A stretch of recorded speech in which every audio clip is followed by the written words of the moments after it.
Well, we'll preface this discussion of this organism with this case. Okay, a 50-cent-old farmer. Those are capitalized, so those are important historical the history components. Is brought to ER with chills, fever, and slightly stiff neck. Just initial stages of perhaps meningitis. Okay, he had been to the hospital 5 days earlier for his cancer chemotherapy. That's a very, very important clue. Cancer chemotherapy translates into immunosuppression. So it is not commonly the organism that means that commonly it will not infect normal individuals unless they are somewhat immunosuppressed. The day after his chemotherapy, he had diarrhea and vomiting, which he attributed to having consumed cheese that might have been in the refrigerator too long. Dairy product, refrigeration still, because the organism, as I will tell you later, grows readily at 4 degrees, 10 degrees. It will still grow at 10 degrees, which is the normal refrigeration temperature. Okay, diarrhea and vomiting. Too long. CBC revealed heightened number of monocytes. White blood cell leukocytosis, but in this case, it's monocytes. Normally, it is what? Neutrophils, right? Except in one case, I told you it was lymphocytes, T cells. That was Bordetella pertussis. This is another exception of bacterial infection which causes non-neutrophil leukocytosis, and that is monocytes. And blood culture yielded beta hemolytic colonies. Beta hemolytic gram-positive bacilli. Cocobacilli. Okay, the choices are Vibrio cholerae. Could it be? No. Vibrio, as soon as you say Vibrio, comma-shaped, right? Dr. Fox told you about that. Brucella abortus, that is not gram-positive.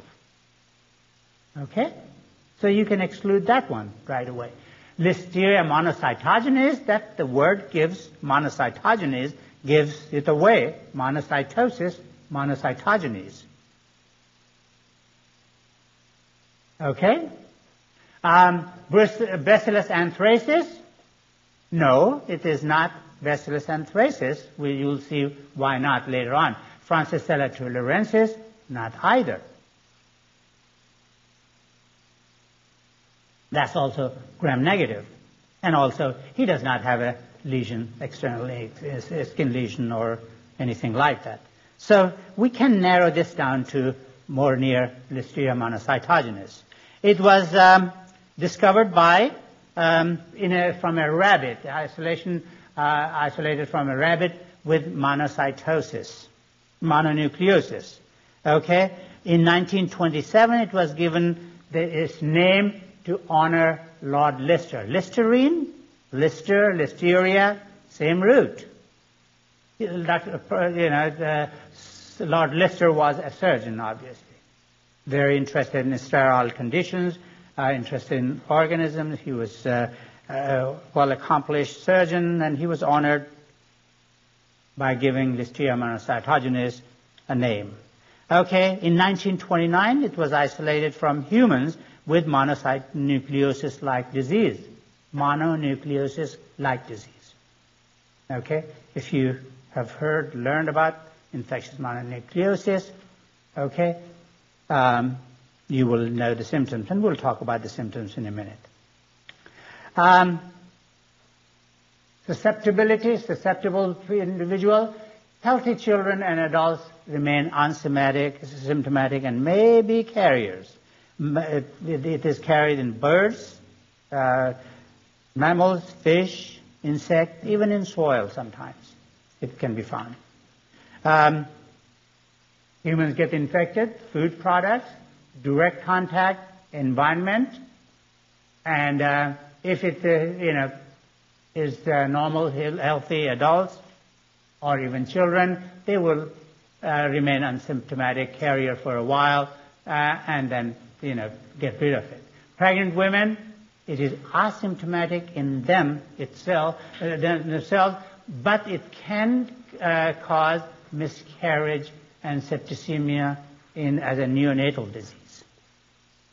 Okay, immunocompromised individuals, it is depending on how immunocompromised they are, it may remain asymptomatic. They can be carriers for a while until they recover from their immunocompromised condition. But occasionally it will cause meningitis, it will cause septicemia and superinfections. So infection of the spread in different organs. It is claimed to be one of the leading causes of meningitis among immunosuppressed individuals, among cancer patients or transplant patients. Epidemiology-wise, there are around 500, 600 cases every year. Last year, I think there was an epidemic of listeriosis, and it was traced to some milk products, and they had to be recalled. That's why you can see a little bit higher number. Okay, if you're lucky, you will see listeriosis in South Carolina. And distribution has it does not have a geographic distribution, particular geographic distribution. If one looks at the cases, here's South Carolina. This year, I could not find the data for this year, but last year there were 5 cases in South Carolina. Nationwide, about close to 900 cases, and neighboring states, North Carolina, Georgia, Florida, quite close. They were about 100 cases last year. So it's not as rare as Yersinia pestis. Morphology is a gram-positive Coccobacillus. It grows in short chains. Okay. Just like any other gram-positive. It's beta-hemolytic, like strep pyogenes. Okay, if you remember that, strep pyogenes.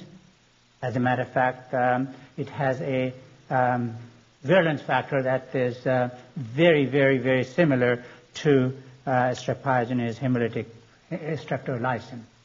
Okay, you can see streak marks, and where the bacteria are growing, the blood agar is lysed. Okay, blue-green translucent colonies on colorless media, and of course you saw the hemolytic colonies on blood agar. Can grow and replicate at 4 degrees, as low as 4 degrees. So that's why refrigerated milk products, they're particularly dangerous for immunosuppressed individuals, or can cause some problems in pregnant women. Normal adults are resistant, common organism, very common, infection among HIV-infected and other immunosuppressed patients. And that's probably where those 4 or 5 cases last year came from. Causes gastroenteritis among these people. It will cause septicemia, of course, as they can't get rid of the organism. It is going to cause meningitis. And as I mentioned, major cause of meningitis among cancer chemotherapy and transplant patients. There is a specific neonatal disease that mothers have, if they get infected, pregnant women, expecting women, if they get infected, they are going to be symptomless, but it can migrate into the fetus, and it can cause a condition called granulomatosis infantiseptica. It has been covered in pathology? Not? Well, don't recall, okay? Never mind. Wasn't on the exam? No, okay. Okay, the infection of the fetus in utero, okay, which will lead to abortion or disease at birth through the birth canal. Sepsis will cause sepsis, pneumonia, fetal distress, seizure, and rash, abscesses, and granulomas in the newborn. High mortality rate in the newborn if they are infected in utero. Remember that their immune system is not fully developed, particularly cell-mediated immunity, and the organism, as you will see later on, is an intercellular parasite.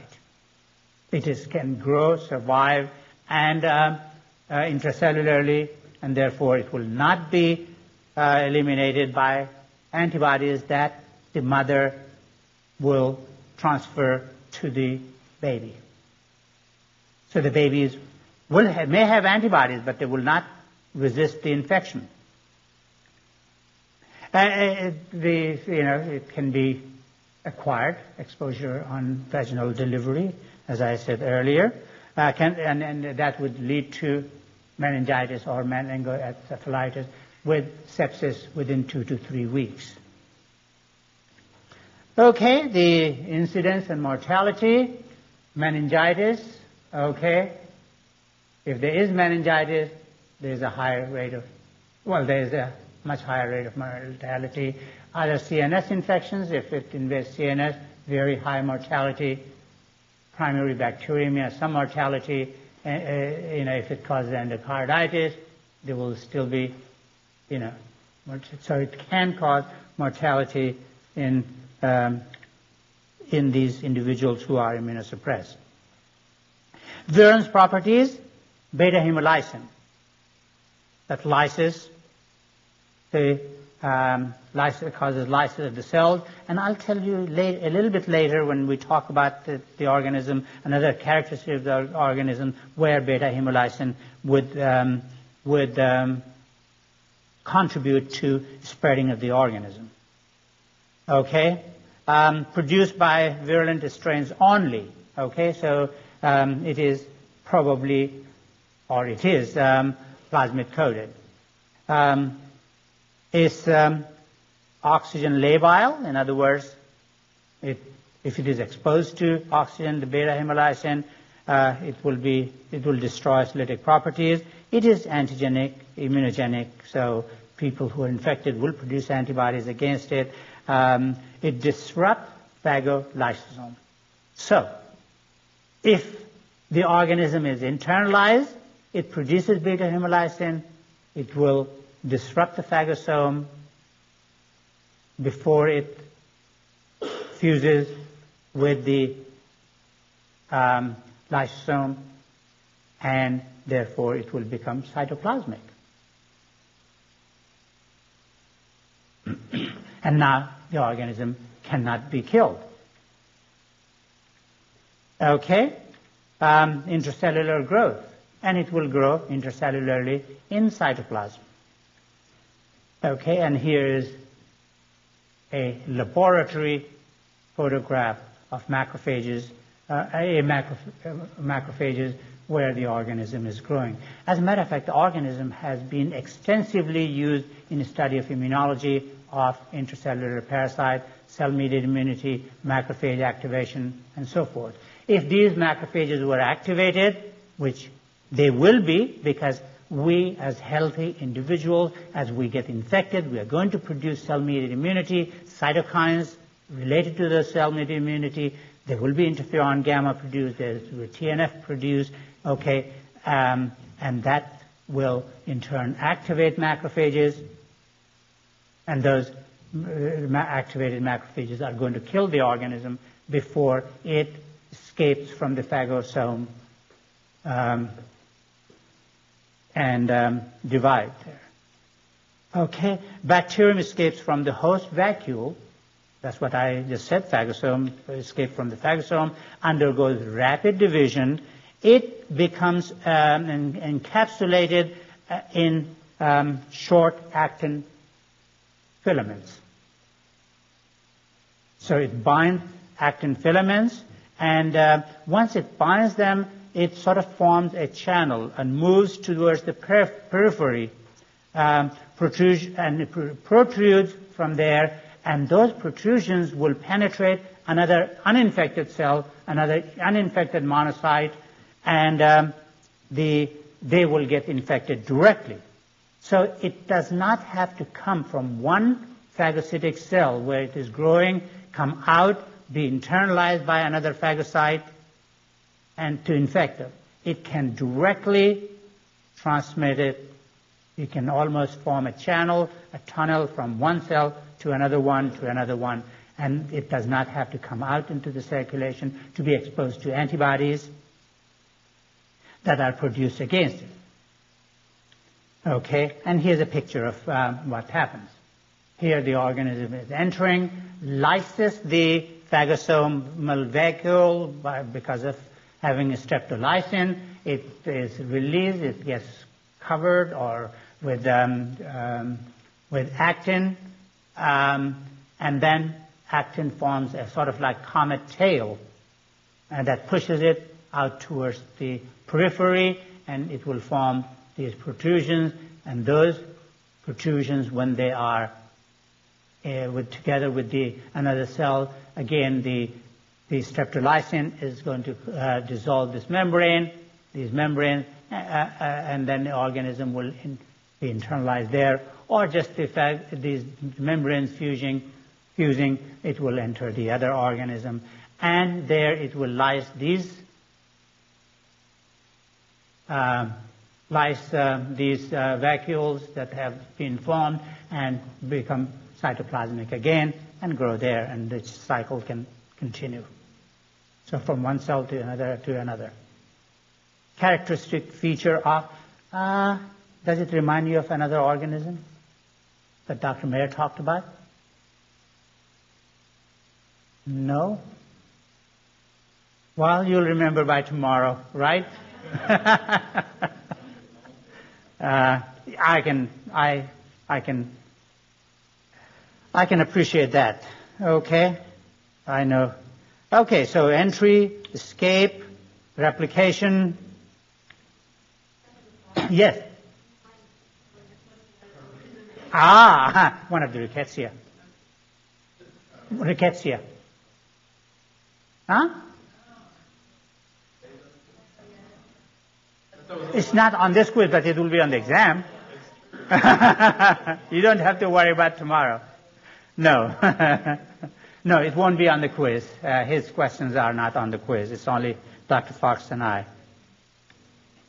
Okay. No. I'm going to address that. I know the book you are looking into, and you can come and tell me that it is, but when it comes to, say, somebody says LPS, think of gram-negative. Okay? What I will tell you, and now he has already brought up the topic, doesn't it have LPS as well? It has a LPS-like molecule.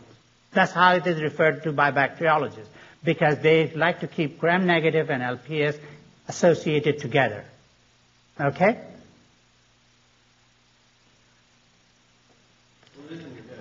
Yeah, I know. No, but in my note, I particularly make sure that it is called LPS-like. So if you say that, if you somewhere find LPS, with an organism, organism with gram-negative, think of gram-negative, it's LPS association, okay? And that's why most books and everywhere you'll find that they call it LPS-like molecule. Yeah. Yeah. Okay.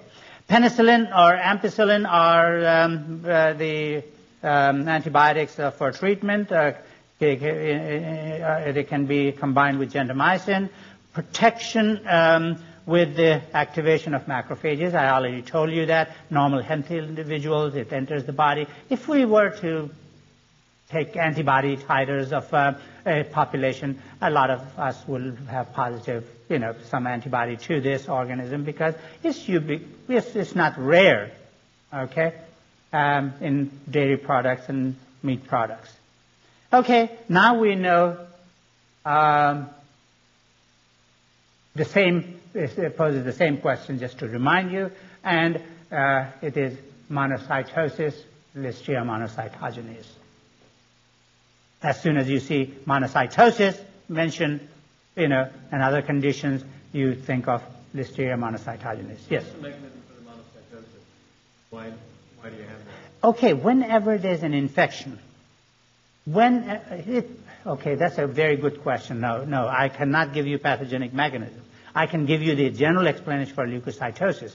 Whenever there's an infection, okay, there is an SOS signal to produce more, bring out more neutrophils from the white cells from the bone marrow. And most of the time, bacteria attract neutrophils. But in this case, for some reason that I do not know, I have not seen in anywhere textbooks that what is the component of the organism that causes influx of monocytes. Okay? It's likely that it induces, since it's intracellular, it induces one of those cytokines and chemokines that attracts more monocytes, or differentiation of monocytes. Monocyte differentiation factor. That's a good question, and it would be interesting for me to find out. Okay, so that is the case. Now we will move on to next organism, anthrax. And I guess, what stage were you when there were 2000? I guess you were in undergraduate school, anthrax, or high school, late high school, or college. Okay, 2000 I think it was in 2001, 5 years ago. Yeah, it's your second year, so it was a freshman in college or sophomore. Okay, it is a major disease of herbivores, cattle, sheep, horses, hogs, as well as hogs are herbivores as well as they're omnivores actually, and goats. So think of association should be anybody who's associated with handling cattle, sheep, horses, goats. Okay, humans are infected by direct contact with the diseased animals. Their hides, their wool, brushes that are used on animals, or bone meal that is prepared to feed the other animals, and they can be, if you're handling that and it is contaminated, it can cause human infection. Inhalation of infected dust. As a matter of fact, for that reason, it was very common by inhalation among those who were in ginning area, for especially the combing and handling wool. And for that reason, at one stage, it was also known as wool sorter's disease. So association here is definitely, that's the natural infection. Postal male is not the normal route of infection with anthrax. But it has been used, and it is ingestion of infected meat is basis for Koch's postulate. That is the organism that was initially used by Koch to have his postulate. An organism isolated from a human infection, grown in tissue culture, injected into another animal, because obviously there are all sorts of fur animals, and all sorts of animals can be infected with this organism, and then the same organism was isolated from those infected animals. Okay, historically, here is a quote. Anybody recognizes that quote? It will become find us over the whole land of Egypt, and festering boils will break out on men and animals throughout the land. exodus. Okay, so again, like tularemia, this is also a very old disease. And in the form of dust, it can infect animals and as well as humans. It was the organism that was used during the Second World War. Attention! Excellent! That is just to wake you up. In case you were, huh? Okay. Germany sponsored covert use of Bacillus anthracis against allies. They were infecting bovine and herding them towards the enemy territories to be consumed and slaughtered there, and thereby spreading the infection. A little bit of history of epidemiology here. Until in the 50s, okay? In the 50s, it was quite common infection. People handling animals that were infected. There was a vaccine that was introduced, animal vaccine, and these animals, domestic animals and dairy animals, started being vaccinated. And then, as you can see, there's a drastic decrease in the incidence. Every year, 2, 3, 4, 5 cases until 2001. And of these, all these cases, only 18 of these were inhalation anthrax. So if you add that, it comes to less than 0.1%. Okay, inhalation. And then what happens is one cultured cutaneous vaccine reported in 2000, and the next following year, 2001, 2 postings of contaminated letters, and there were 4 found contaminated. 22 cases, plus 1 lab-acquired case, 11 of these inhalational. So the vast majority of these cases was inhalation. And that's why there were 5 deaths as well, because inhalation anthrax is most dangerous. Not only that, but this was such a rare disease that it was not recognized immediately. Otherwise, it's a very easily treatable disease, particularly cutaneous anthrax, extremely easy to treat. Even inhalation, if one suspects an exposure, can be easily treated. Consequence of that were 32,000 prophylactic cases of doses of antibiotics used. The cost, enormous. Everybody wanted Cipro that year. Extensive contamination, contamination of postal system, and then later on, of course, our Capitol Hill, that was contaminated, then cost fortune. Thousands of false alarms and hoaxes were noted. I mean, people were just, making use of it as a fun, although it's not fun, really. That is what I have emphasized, I will emphasize in bioterrorism, now that I've got the file here, emphasize when we talk about bioterrorism this afternoon. Okay? That it's not the disease that causes the problem, it's the scare and fright for getting that disease that causes the problem. Then people were using it as a hoax. And as bad as that one of the students in that year's class said, oh, he put a little bit of sugar in his roommate's desk in an envelope. And I said, that's not funny. Because it became actually federal offense to play that kind of a joke at that time. One should never really use those sort of things as a practical joke. Okay, so what is the incidence now? 2001, obviously you can see 22, 23 cases, and then since then, very little. 1 or 2. Morphology and physiology of the organism is a gram-positive aerobic spore-forming bacillus. Spore-forming. That's the only one organism that is spore-forming. Here it grows sort of like filamentous chains. It's a thin gram-positive organism. Encapsulates itself in 5% CO2 atmosphere. Forms a capsule.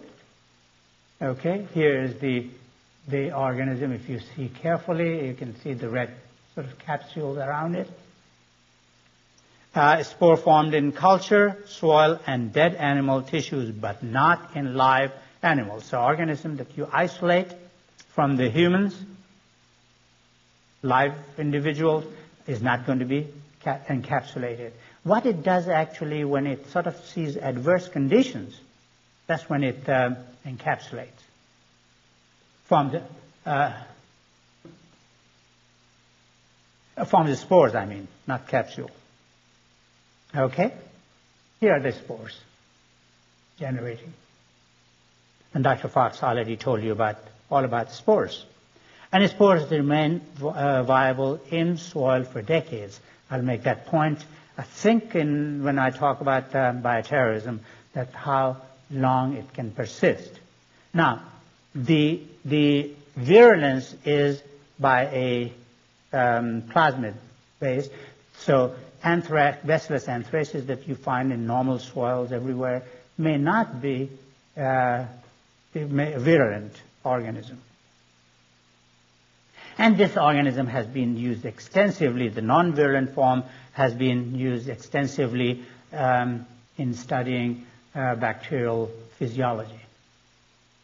Okay, it invades the nervous system, and you can find it in the CSF. The disease, most common, is cutaneous. And usually in the individuals, it starts off as a cutaneous form. And then the other form is inhalation. Cutaneous form is acquired by handling infected material. That's why the handlers of leather goods, unprocessed leather goods, the skin, furriers are likely to, those who prepare the fur are at the risk of that. Cutaneous inhalation, of course, if they're handling wool and it is or cotton, it is aerosolized and it will cause inhalation anthrax. And the other form is gastrointestinal anthrax by ingestion of infected material. Accounts for more than the cutaneous form accounts for more than 95. You saw that thousands of cases, and only a few of them were 18 or so, I think, or 20 or so were inhalation in all those years. So the cutaneous form. Okay, spores enter the broken skin. They germinate rapidly and proliferate at the site of entry. If they are phagocytized, now they will get encapsulated, and when they are phagocytized, they are not going to be killed very easily. Cutaneous anthrax consists of a vascular papule at the site of infection, small papule. Okay? Papules, this is not as small, but if you can look at here, these are sort of malignant spreading of infection and into papules. Okay? Around the main lesion, you see these are all papules there. Okay? There will be a black edematous lesion. If you can see that here, blackening there, and that is called eschar. Here is the edema. There is a main infection and edematous swelling of the hand. Coming back to this, here is what is typically called eschar. Rupture of the papules will reveal a black eschar. Here were the papules. When they ruptured, it form the black eschar. Okay, and around that would be malignant or spreading papules, again, infected with the organism. Here are a few more presentations of it on the face. Okay, in inhalation anthrax, again, the spores are inhaled, or the organisms can be inhaled, and the organism was prepared in a particular way, grown and processed in a particular way for biowarfare, so that it spreads, hydrophobic and electrostatic charge was such that it will spread.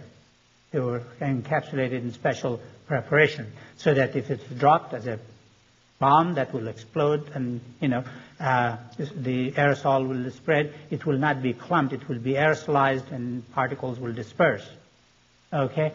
But, and that can cause very, very serious infection, fatal infection. Germination replicates, they germinate, replicate, and an infection of hilar lymph nodes, the lymph nodes around the trachea. Hemorrhagic necrosis of those lymph nodes, hemoptysis will occur, of course, and it will cause the patient, the infected individual, will have fever, malaise, myalgia, and non-productive cough at first, and then, of course, there will be bloody sputum. X-ray would characteristically show lobulated mediastinal widening. Okay, and you will see it in the next slide here. That was published in JAMA. See the widening of around the trachea. Very characteristic description of pulmonary anthrax. Here again, see the widening. Okay, abrupt onset of respiratory failure will occur within 1 to 2 days. Okay, so that was the pulmonary anthrax. The gastrointestinal ingestion of infected meat can cause that. Proliferation within the gut, GI tract. It will be followed by fever, acute abdominal pain, but it should be acute abdominal pain, vomiting, and bloody diarrhea, because there is the necrosis of the tissue. Intestinal eschar, similar to cutaneous lesions. One postmortem specimen here. And it will then from there spread to the lymph nodes, lead to septicemia and shock and death. Okay? It can metastasize, migrate to the brain. Here is a darkened eschar-like lesion in the brain of an autopsy specimen. Okay, pathogenesis. Now, important part of it. Virulence factors are a capsule, of course. Okay? And in this case, capsule is again not polysaccharide. It's polyglutamic acid. Okay, exotoxins, it produces 3 of them. One is known as lethal factor, one known as edema factor, one known as protective antigen, and they are short forms, usually EF, LF, and PA, protective antigen. Why they call it protective antigen, it will be clear to you in a minute. Well, might as well mention now, because that's the protein that is being used for a vaccine, or is being tried as a vaccine. Okay, why that chain? I'll come to that in a minute. Okay, capsule is glutamic acid, polyglutamic acid. It is antiphagocytic, resists phagocytosis, is plasmid encoded, and therefore the normal forms of normal non-pathogenic bacillus anthracis is not virulent. is not a good immunogen, although it is being tried by some people. Antibodies to capsule are not protective, even if they are produced. What antibiotics are protective, we'll come to that later in a minute. Pathogenesis edema factor. Edema factor is a protein that binds to the membrane. From there it will enter, let's go back to that. Binds to the membrane. When it binds to the membrane, it becomes susceptible to enzymes, and that will cleave it and form a place for edema factor to combine with that. It's AB toxin, okay? AB toxin. The anthrax toxins, both edema factor and lethal factor, are AB toxins. But they are not connected to each other. Protective antigen has got to bind to a cell, and then it will be modified to bind edema factor, and the edema factor enters the cell. So that's the A moiety, obviously. This is the B moiety of AB toxin. This is A moiety. It will go into the cell. It will bind calmodulin, and now it will act as an adenylate cyclase and increase the cyclic AMP. Cyclic AMP will be, accumulation of cyclic AMP will lead to fluid, water extrusion from the cell and lead to edema. So that's the mechanism for edema and how edema factor works. The lethal factor is the other toxin, and that lethal factor is again dependent on a protein protective antigen, the same protective antigen that was involved in edema factor mode of action. It binds, it creates a site, slightly different shaped, of course, or different in configuration, and this site will bind lethal factor. And once lethal factor has bound, it is going to be internalized into the cell, and there what it does is activates production of expression, transcription. It activates transcription and production of a variety of inflammatory cytokines. And that is the cause for the mechanism of death. That has been postulated as mechanism of death. So protective antigen is very, very important peptide or protein that is required for the mode of action of both edema factor and lethal factor, and that is the protein that is being tried as a vaccine. Wouldn't these cytokines work again? Yes, in small quantities, yes. Okay? But if there is an overproduction of cytokines, remember, toxic shock syndrome was another one. Okay? It does cause pathogenesis, disease, and death. Tumor necrosis factor has been implicated in death due to shock. Okay? In toxic shock or septic shock with gram-negative organisms. Okay, so yes, in the small quantities, that's why we have them, that they can protect us or have a normal physiological function. But if they are produced in massive quantities, then they are harmful and lethal. They can be. Okay, here's another rendition of, that was published in JEM, Journal of New England Journal of Medicine it was. Okay, so cutaneous form, intestinal form, or pulmonary form, they all involve macrophages. They can be internalized. Of course, they will vegetate there. They are not going to be killed. They survive in the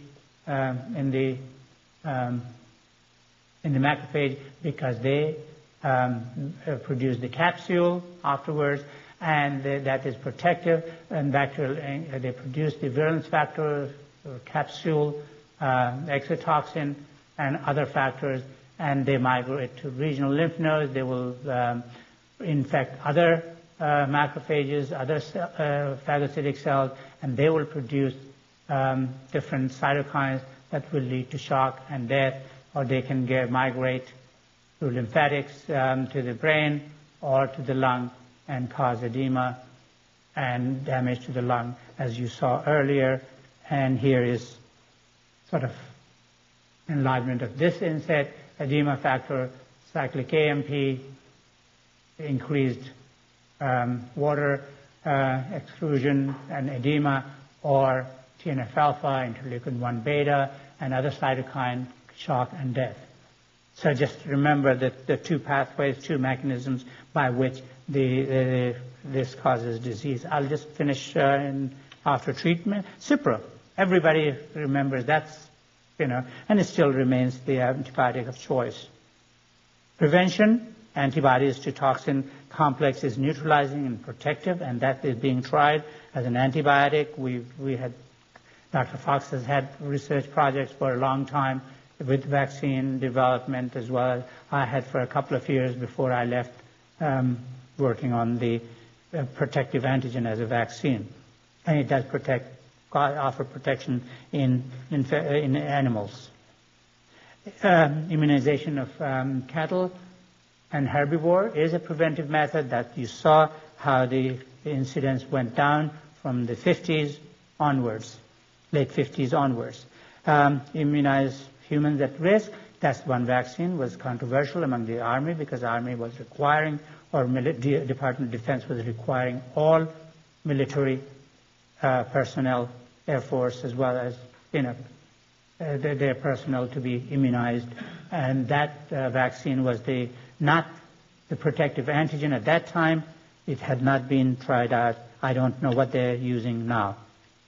Okay, so I'll leave that slide and we'll take a break.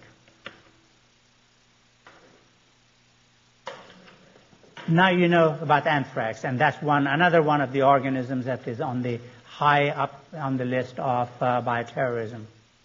And at first, actually, it was thought that postal workers thing, it was thought that it was bioterrorism. It was bioterrorism, but not mediated by somebody from outside the country. But it is suspected. They have still not caught the person who mailed those letters.